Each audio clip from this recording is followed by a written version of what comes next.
Thanks for having us on. Thank you very much. Thank you very much for coming in. I know that this is a giant weekend for you. You guys have better things to do, and yet we're helping you get the word out there to make it an even more successful. This is the 4th annual, is it Z Day? Z-Day. Z-Day. Well, I see, but it's Canada, so people say Z up here. Yes, you're right. Initially, I had said Z-Day in my head, and then I caught myself and thought, no, you can't mispronounce it. That's right.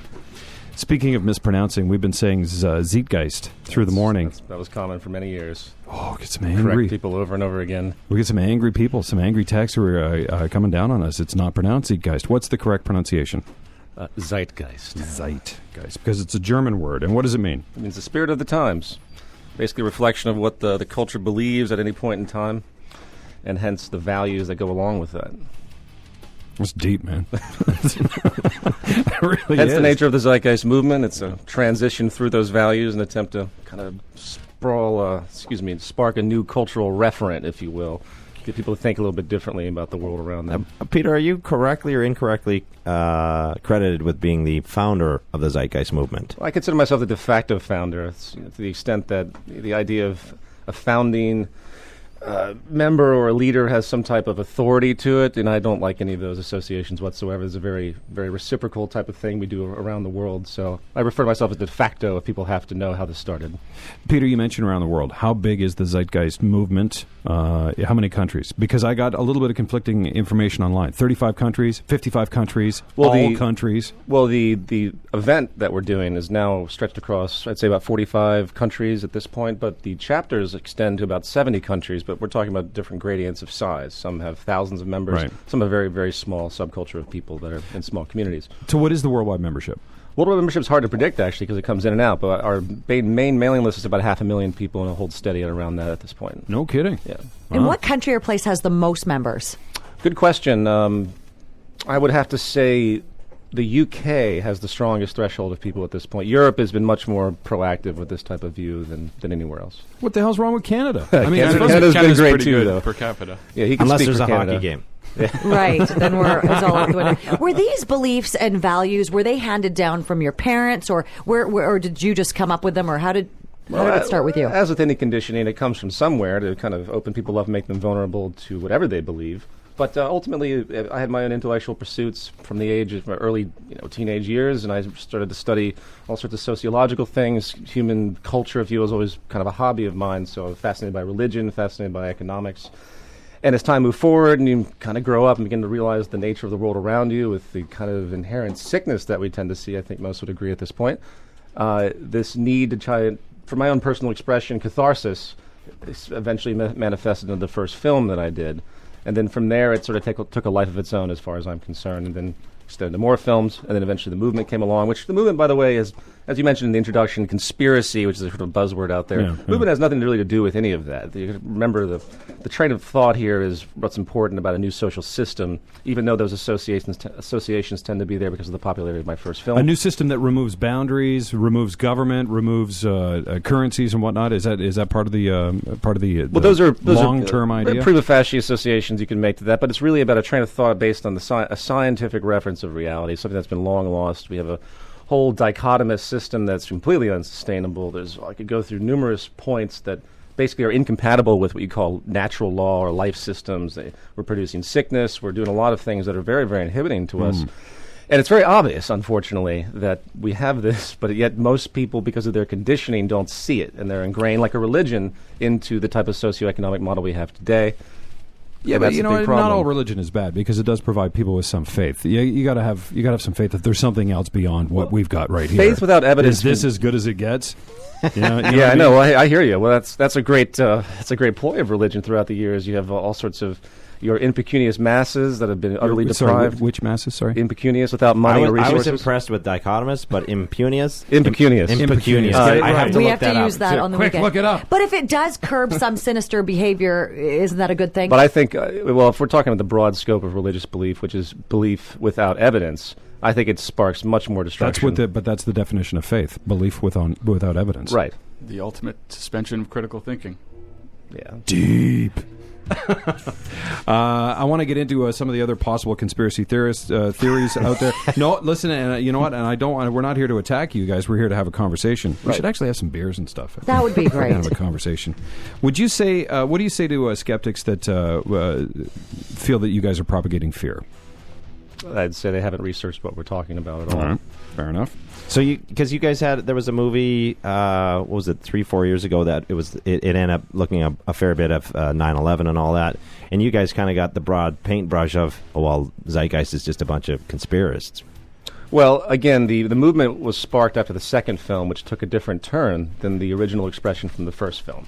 It's a distinction I can see intuitively how people don't make that connection. They hear about Zeitgeist, they go online, they see the first film, they begin to associate everything that we do looking for a new social system with the first film, so they think we're all about, comparative religion, or they think we're about 9/11 truth, or we think we're just about, getting angry at bankers, and that isn't at all what the movement actually does. We got a note here. What is this, CKNW? Let's hear some rock and talk about beer or something. Peter, I was very curious. What musical artist falls most in line with your beliefs? Oh, interesting. Well, I grew up with the sort of progressive, rock movement out of the UK, King Crimson, and wow, and yes, Core of the Crimson King. Listen right. to you throwing it down. And deep down within a lot of that music, there's a kind of a social edge to it, and I think that had an influence on me. In the modern day, I'm still attracted to the derivatives of that. So you have bands like Tool. Yeah. You have a lot of great music that's coming through with great intellectual capacity coupled with a great aesthetic. So, I could go off a long tangent. I was a classically trained musician, though, so most of my background's in classical music. Really? Yeah. Joining us in studio, it's Matt Berkowitz and Peter Joseph. They founded the Zeitgeist movement. Get it right, man. Is the mission statement the pursuit of a better world? And if so, why is it so damned hard to get that message out there? Well, I'd say because of the conditioning, right, Matt? We have a whole subculture of people like when I say the word religion, I don't mean established religion. The economic system is a religion. This belief in competition, this belief in this social Darwinistic view, this sort of cutthroat mentality that the measure of success is material almost universally in the world today. This is a religious kind of notion. So, Matt, what would you have to comment on that? When you boil down the train of thought, it's actually quite simplistic, although it runs very counter to most people's conditioning and their upbringing. So it seems complex. It seems completely foreign to them. When we set up at the Vancouver Art Gallery every Saturday, we talk to over 100 people every time we set up, and it's pretty much all positive. Everyone knows there's something wrong out there, but they don't know what the root cause of these problems are, and that's why we look at the socioeconomic system that defines our culture today, and we try to orient them towards a solution. And the solution, like Peter tried to introduce, it represents a trend of thought that's based on global peak sustainability, not the sustainability that's talked about by all the marketing companies and corporations out there, but a sustainability from the sense of how would you design a world that optimizes our use of resources, protects the environment, takes into consideration all life on this planet in the most optimized way. And not to mention the human condition. That one of the things we found in sociological research is that a great amount of the stuff that's happening in the world today is creating enormous amounts of neuroses and neurotic behavior and mental deficiency, not to mention physical disorder, too, because of the general processes of food and everything else. That's a long tangent I could go on. So there's really a core sickness in this culture that's slowly being understood, both from the physical and mental perspective. Public health is in danger right now, and I think that's what's starting to slowly trigger the kind of awakening that you see in the world that wants something different. All right, we got to take a break. When I come back, we'll talk to Matt and Peter some more. But more importantly, are you guys willing to take some phone calls? Of course. Absolutely. Right. Did you understand anything these guys just said? Zeitgeist in studio taking your calls because it's Z Weekend here in Vancouver. Open phones, your calls next. Please hold for the Jeff O'Neill. Please. Hello, good morning. Welcome to the Friday edition for Open Phones. My name is Jeff, along with Scott, Karen, and our special guests in studios. Is it safe to say that you guys are the founders for the Zeitgeist movement? It'd be safe to say, wouldn't it? Just in some way, yes, absolutely. Right. The founders of Zeitgeist, we have Peter Joseph in studio and Matt Berkowitz, who's been here before. Welcome back, by the way, Matt. Thank you for having me back. We do have some rules today on Open Phones. Nobody from Kelowna. Go, you for Giants, go. Yeah. Nobody from Montreal. Go Canucks. Yeah, you know what? I was going to throw out some weird ones, but we'll just leave it at. We do have guests in studio. Please be on your best behavior. And, of course, there are children listening, so for Christ's sakes. Don't swear.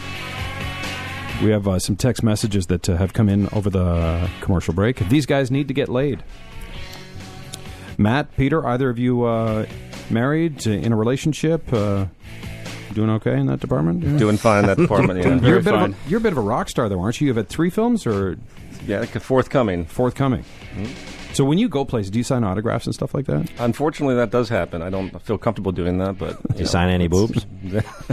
Not yet, not yet. Somebody wants to know if you hand out a thesaurus at any Zeitgeist meetings. I shouldn't I? The Zeitgeist thesaurus. It's a good idea. Line 1, Angela in Richmond. Go ahead, Angela. It's open phones. Oh, hey, I just wanted to take a shot at the 1 second song. You know what? I want to give you... It's worth a lot of money, and I want to give you a chance, but that wouldn't be fair. So your next opportunity is with Neil. So even if you guess right now, we can't tell you if you're right or wrong. And just after 11 with Neil. Just after 11. Yeah. We had Clayton Okay. guess Head Like a Hole by 9 Inch Nails about 20 minutes ago, which was incorrect. Great song, though. Mike, stuck in traffic. Line 2. Go ahead, Mike. It's open phones. Hi, I first heard about Zeitgeist. You guys were talking about it on your show, and Scotty was using it as a conspiracy-type buzzword. I was curious about it, so I looked it up, and I actually watched the video, the movie, the long one, and it scared the hell out of me because they're completely right. This is not conspiracy. This is accurate. This is what's happening now. And I think a lot of people should watch this. If they do, they'll probably lose a lot of sleep. Just like me.